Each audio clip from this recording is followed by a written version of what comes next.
With Miller Mott College's online programs, you can choose when you study. Our online programs give you the flexibility to make education work with your schedule. Earn your degree without derailing your life. Visit us online at miller-mott.edu. That's miller-mott.edu.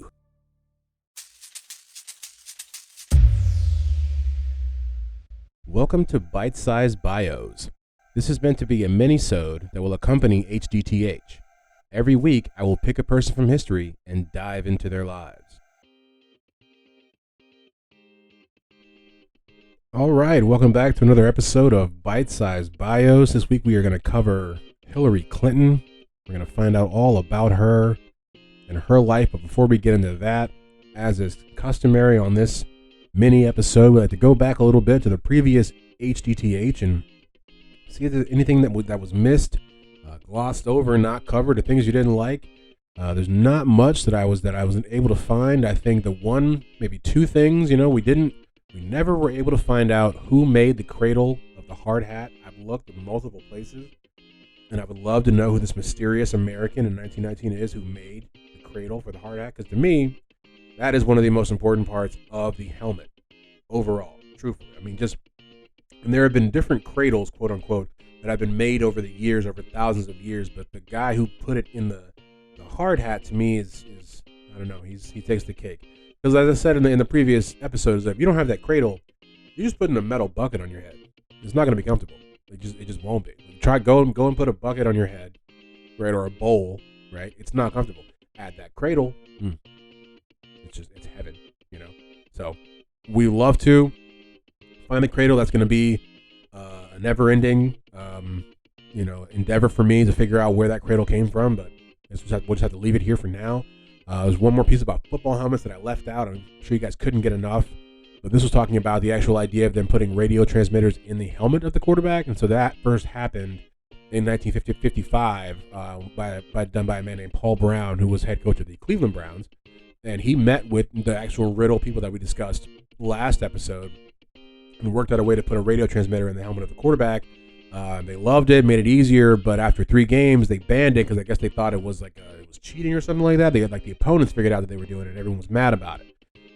Cut to 40 years later, and it's the standard across the league. Everyone, if you ever see when the quarterback is there's a loud noise and he puts his hands over the 2 ears of his helmet, he's trying to hear what's being told to him by whoever, maybe it's the offensive coordinator or the head coach, whoever's running that, trying to hear the plays. It's just odd. It's interesting to me for someone who likes sports and has watched this over the years to see that, when they made the technology, everybody thought it was wrong.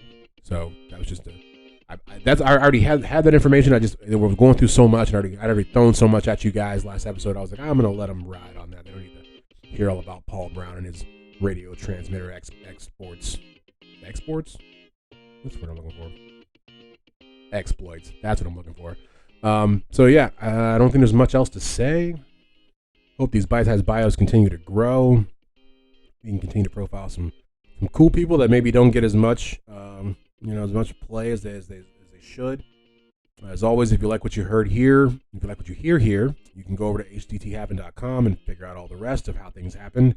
Well, the transcripts and videos and works cited to show you how I got to the point of this episode, how I was able to figure out how things happen.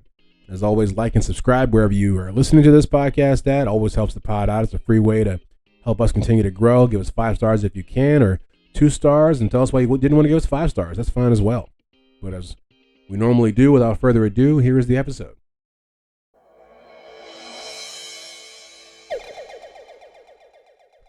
Hilary Clinton. That's who we're profiling today on today's bite-sized bios.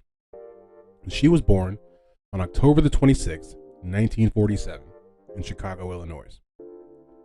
Her father was Hugh Rodham, and he ran a small textile business. Her mother's name was Dorothy Howell. Hilary is the oldest of 3, and she has 2 younger brothers named Hugh and Tony.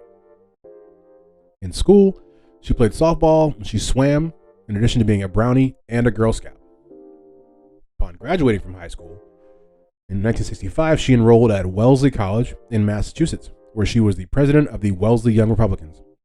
She graduated in 1969 with a degree in political science. After that, she entered into Yale Law School, and not long after that, she met Bill Clinton, who would become president. They would live together while both finishing law school, and she graduated in 1973. By this time, she had spent some of her extra time in Washington, D.C., and she was even on the impeachment inquiry staff in Washington, D.C. that advised the House Committee on the Judiciary during the Watergate scandal, which is something that I did not know at all. So she was involved in Watergate, not in like the actual commission of the crime, but like in the trials that came afterwards. It's interesting when you find these powerful people and you see just, where they had been throughout history. Like when we profiled Condoleezza Rice, and you realize that she had been involved in all the nuclear Iran talks from like the 80s, and then you think these people just show up in the 2000s having these illustrious careers. Like, no, they had to do some stuff before they got there. So she ended up failing the bar in D.C., but she passed in Arkansas, which is perfect because her husband was already living down there, practicing or teaching at the University of Arkansas School of Law. So she also got hired to teach there. And Bill Clinton at this time was planning on running for a U.S. House of Representatives seat. Throughout her time in Arkansas, she worked her way up through, she was appointed to certain boards on the Carter administration. During this time, she was also working for the Rose Law Firm, and she would work her way up through there and become a full partner by 1979. So she was really getting it done out there. And right around that same time, Bill Clinton won the election to be the governor of Arkansas. This was in 1978. During her time as Arkansas's first lady, she was very busy both working for her law firm and being on the board of directors for two very powerful Arkansas-based companies, TCBY and Walmart. She was the first female to be on Walmart's board, and this was another interesting thing about this woman that I found out. I mean, I didn't know much about her before I did any of the profile on her. I knew that she was the first lady. I knew that she had been the first lady of Arkansas as well. I knew she had gone to law school, and that is really about it. I didn't know where she went to law school, and I did not know that at one point she was on the board of Walmart. Like, it's just, would anybody have guessed that? I would have definitely not had that on my bingo card. So that brings us to life after the governor's mansion. So Bill Clinton was elected president of the United States. He took office in 1993. This made Hilary Clinton the first lady, and she was actually the first lady to have a postgraduate degree. What I thought was really interesting, if you look at this from every first lady afterwards, they've all had postgraduate degrees. It's not something I ever thought of when I went and looked into this as well. I initially thought, it was her, then it was Michelle Obama, but no. Laura Bush also held a postgraduate degree, and of course we know our current first lady has a PhD. I do have to say, this is a break-in during the edit, to be complete. This isn't behind the scenes. I've been listening to this, and I've already kind of gone too far to have to go re-record it, but I realize now I left Melania Trump out, and there's a question as to whether or not she even got a bachelor's degree. So I just wanted to put that in there because I was listening to the music to try to make sure the music worked right. And then when I heard it, I was like, that's not right, dude. You got to go back. You got to fix that. So I'm just putting that in there because I'm always trying to have some integrity with this podcast. But yeah, back to the podcast. 2, 3, 4. It's very interesting to see the progression of postgraduate education among the women in the White House as time moves forward. She was also the first lady to have an office in the West Wing. I don't know how I didn't look up to see how many other first ladies had done that, but she was definitely the first. The postgraduate education really stuck out to me.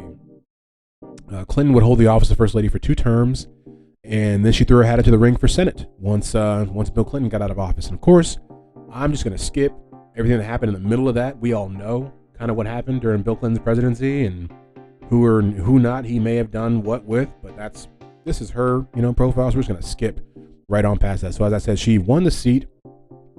Let's see. Well, before that, they purchased a house in north of New York City so that she would be eligible to run for that seat in the Senate. And she won the seat, and she held it for, actually, what is really interesting was when she held that seat, she's probably the only person to ever have this actually happen. She was at the same time, she was a sitting senator and a first lady of the United States at the same time for about 2 weeks. That's remarkable. I don't care what you think about her. I don't care anything. Like who else is on that level? I don't think anybody else has been. I'm a senator and a first lady. Like when I read that, I was thoroughly impressed. She served 2 terms as a senator before running for president, as we all remember, and losing the Democratic nomination to future President Barack Obama. She would go on to become Secretary of State in his first administration, and she, of course, tried to run again in 2016, but lost to the eventual President Donald Trump. There is not much to get to about her. Really left. Like I said, I didn't want to get into the messy stuff. I mentioned as well, when you do these profiles on people that are still alive, it is not the easiest thing to do. Because like I said, the world hasn't made up their idea, how they feel about them yet. But I'm just trying to give you the most that I got without being too, pick a side sort of thing, if you will. So the last thing that I'll get to before we really get out of here, with two more things. I got two more things. Is one, I'm going to explain to you the pantsuit. Why the pantsuit is so important to her narrative, to the culture that is Hillary Clinton. I didn't know, and I didn't think we'd ever get to the bottom of it, but one of the last articles that I read explained it. So, in September of 2022, Clinton discussed the evolution of her trademark pantsuits, right? She noted that she began to wear them because of suggestive photos that had been taken of her during a trip to Brazil in 1995. They showed her underwear when she was seated, and they ended up using them in an ad for a lingerie company, which is also, I should maybe find that. Yeah, that's pretty wild, right? And so the ad was supposedly meant as a compliment, but it ended up being pulled once the American embassy complained. So these pictures from her Brazil trip in 95, where someone saw her panties, basically is what led her to be like, I'm done with these dresses. This ain't no Basic Instinct over here. Like, I'm wearing pantsuits from here on out, G. And that's what she did. But never really knew what the impetus was, what made her do that, because they weren't that flattering for a while. She grew into them, and now the pantsuit is a power suit, and it's not all because of her, but it's definitely a large part of it, I believe. But to know the origin of that's pretty interesting. So what she's doing now, and this may be the most interesting part of her whole life, or not her whole life, but when you look at the culmination that has been her career. When I read this, I wasn't surprised at all, and it almost seemed like this is where she was trying to get to anyways. So she is an elector for the state of New York in the Electoral College. An elector is a part of the Electoral College, and they get to choose the president of the United States. It's pretty wild. She ran for president, lost twice, and now gets to help decide who the president is. It makes you wonder if she was always just trying to get to this place anyways, because this is to me, I don't know. You're behind the scenes. People don't know you as like, there's less press. I don't know. It would seem like the better job, but that is pretty much it for her bite-sized bios this week. Like I said, she's still alive, so we don't know up until right now. This is what we have of her. She's an elector for the state of New York with the Electoral College. I explained to you the pantsuit. Told you about where she went to college, what she was doing during the time when good old Bill was in the governor's mansion, and I think that's probably going to be it.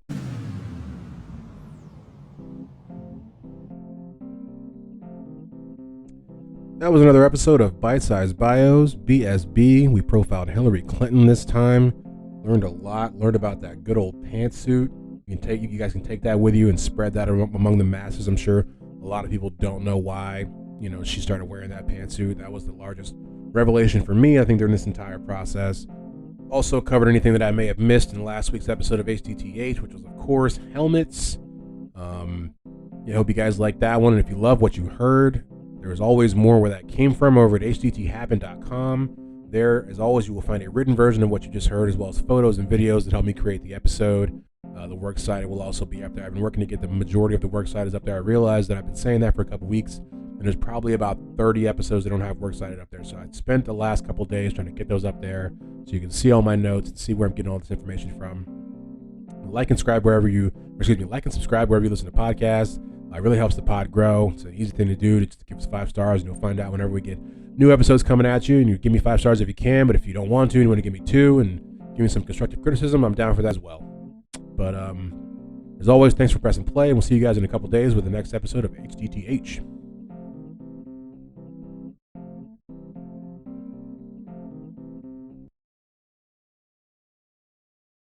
With Miller Mott College's online programs, you can choose when you study. Our online programs give you the flexibility to make education work with your schedule. Earn your degree without derailing your life. Visit us online at miller-mott.edu. That's miller-mott.edu. At Grainger, we're for the ones who specialize in saving the day and for the ones who've mastered the art of keeping business moving. We offer industrial-grade supplies for every industry, with same-day pickup and next-day delivery on most orders, all backed by real people ready to help. So you can get the right answers and products right when you need them. Call, click Grainger.com, or just stop by. Grainger, for the ones who get it done.